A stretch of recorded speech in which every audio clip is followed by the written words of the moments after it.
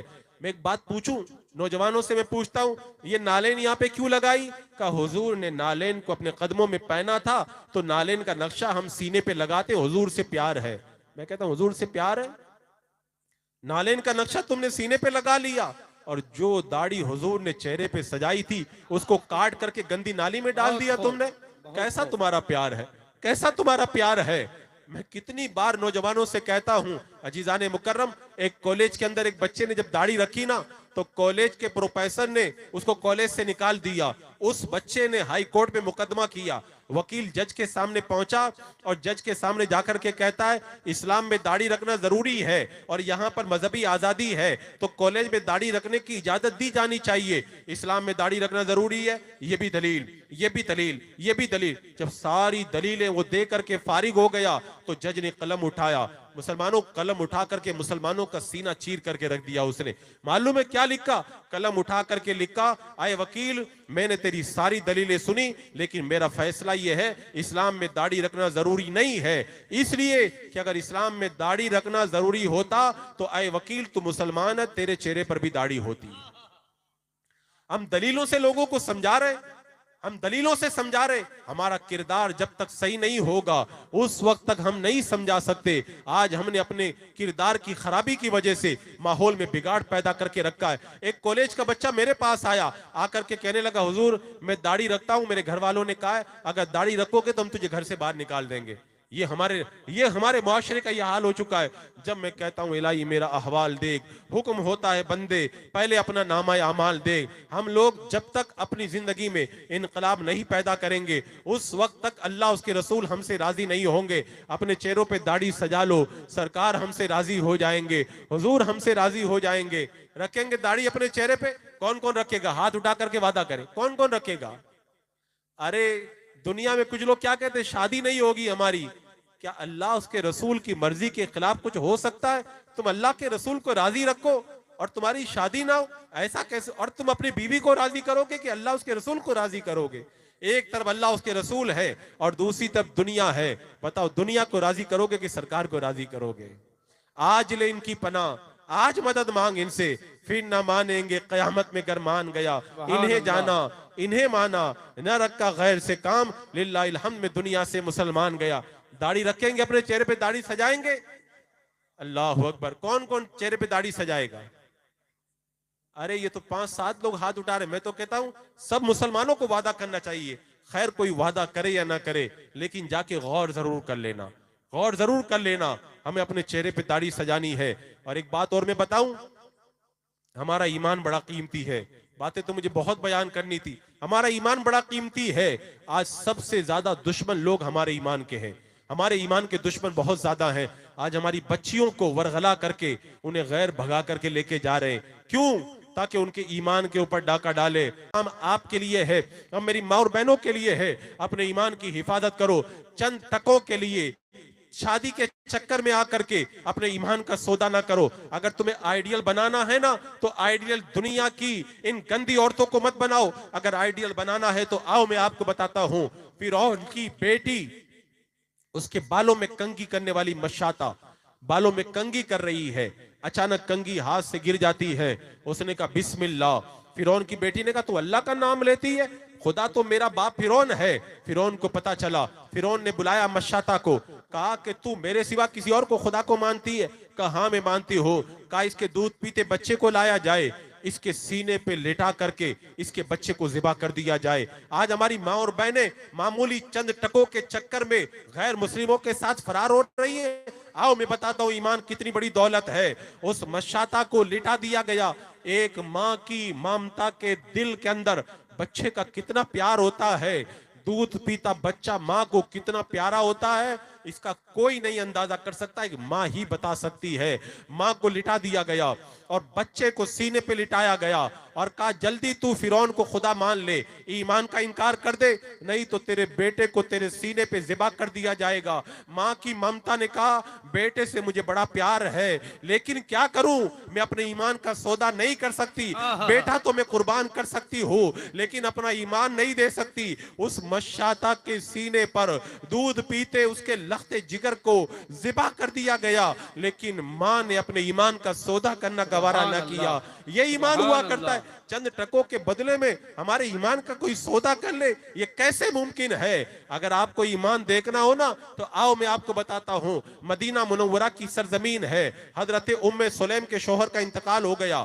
ابو طلحہ ایمان نہیں لائے تھے. ام سلیم سے کہا میں تم سے شادی کرنا چاہتا ہوں. ام سلیم نے کہا ابو طلحہ تم بہت مالدار ہو, تمہارا رشتہ ٹھکرانا نہیں چاہیے, لیکن میں مسلمان ہوں, تم کافر ہو. ایک مسلمان عورت کافر سے نکاح نہیں کر سکتی ہے. کافر تم مجھ سے نکاح کب کرو گی؟ کہا تو ایمان لے تم سے نکاح کر لوں گی. انہوں نے ایمان قبول کیا, انہوں نے نکاح کر لیا. اور میں بتاؤں ایمانی مسلمانوں کا لشکر نکلا ہے, عورتوں کو ایک جگہ چھوڑ دیا, مسلمانوں کا لشکر آگے چلا گیا. عیسائیوں کو پتا چلا, انہوں نے مسلمان عورتوں پہ حملہ کر دیا. حضرت خولہ بڑی خوبصورت عورت تھی. جب انہوں نے دیکھا تو ہاتھوں میں لکڑیاں اٹھا لی اور ان عیسائیوں کا مقابلہ کیا. عیسائیوں کے سردار پطرس نے کہا اے خولہ تو بڑی خوبصورت ہے, میں بادشاہ ہوں, تو میرے پاس آ جا اور جنگ بند کر دے, میں تجھے مہارانی بنا دوں گا. معلوم ہے حضرت خولہ نے جواب کیا دیا تھا؟ کہا تو کافر ہے، میں مسلمان ہوں، تو مجھ سے شادی کرے گا؟ میں تجھ سے تو اپنی بکریاں چرانا بھی گوارا نہیں کرتی ہوں۔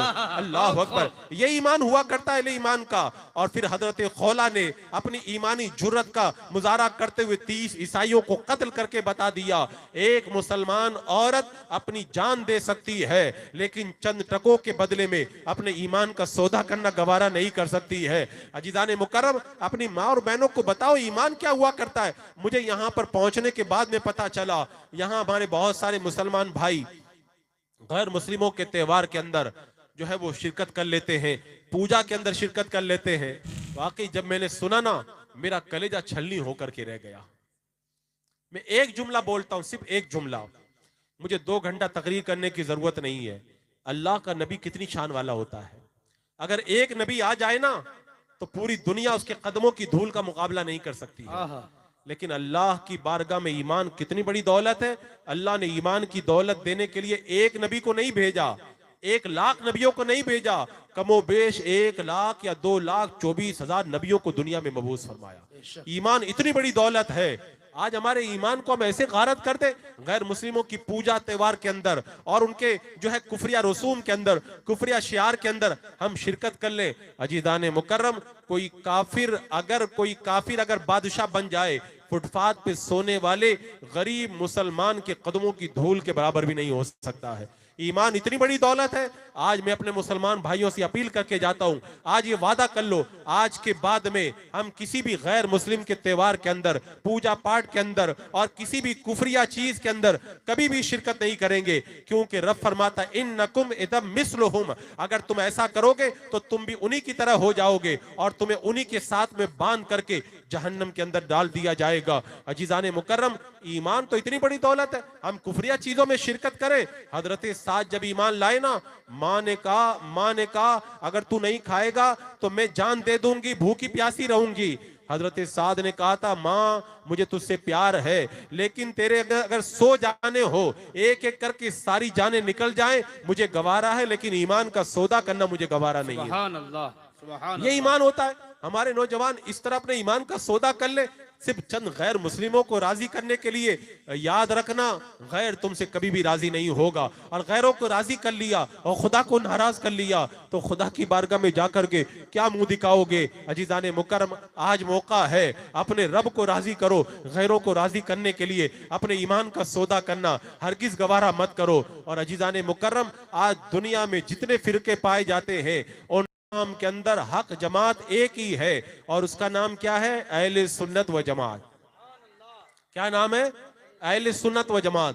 یہ میں نہیں کہہ رہا ہوں، حضرت عبداللہ بن عمر رضی اللہ تعالیٰ عنہ فرماتے، یوم تبیض وجوہ وتسود وجوہ، قیامت کے دن کچھ چہرے کالے ہوں گے اور کچھ چہرے ہوں گے۔ جو چہرے کالے ہوں گے وہ گمراہوں کے چہرے ہوں گے، اور جو چہرے اجالے ہوں گے وہ اہل سنت و جماعت کے چہرے ہوں گے۔ اور سرکار غوث پاک نے فرمایا کہ بہت سارے گمراہ فرقے پائے جاتے ہیں، سب جہنم میں جائیں گے، ایک جنت میں جائے گا، اور اس جنت میں جانے والی جماعت کا نام ہے اہل سنت و جماعت۔ اسی لیے اعلیٰ حضرت فرماتے، اہل سنت کا ہے بیڑا پار، اصحاب حضور نجم ہے اور نام ہے عطرت رسول اللہ کی۔ لہذا اپنے بچوں کو اہل سنت و جماعت کی محبت کا جام پلاؤ اور انہیں سچا سنی بناؤ۔ عزیزان مکرم، آج ہمارے بچوں کے ایمان کے اوپر حملہ کرنے کے لیے غیر دندناتے پھر رہے ہیں۔ اسکولوں کے اندر عیسائی مشنریاں ہمارے بچوں کے ایمان پہ حملہ کر رہی ہے، غیر مسلم ہماری ماں بہنوں کے ایمان پہ حملہ کر رہے ہیں، اور وہابیہ اور دیابنا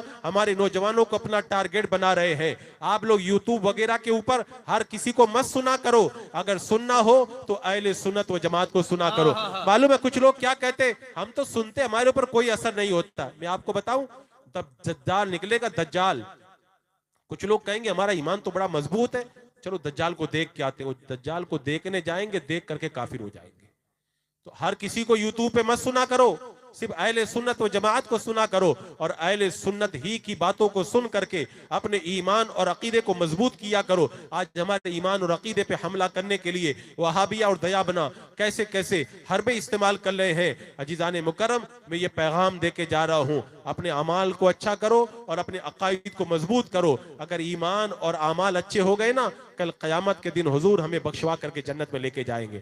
اور اگر ایمان سلامت نہیں رہا نا، کوئی کام نہیں آئے گا، کوئی کام نہیں آئے گا۔ اگر کوئی کام آئے گا تو مومن ہی کے لیے کام آئے گا. اور اگر آپ کے دل کے اندر خوف خدا پیدا کرنا ہے تو روزانہ اپنے رب کو یاد کرنے کے لیے سوتے وقت میں یاد کیا کرو. میں جو زندگی گزار رہا ہوں وہ اپنے مولا کو راضی کر رہا ہوں یا اپنے مولا کو ناراض کر رہا ہوں.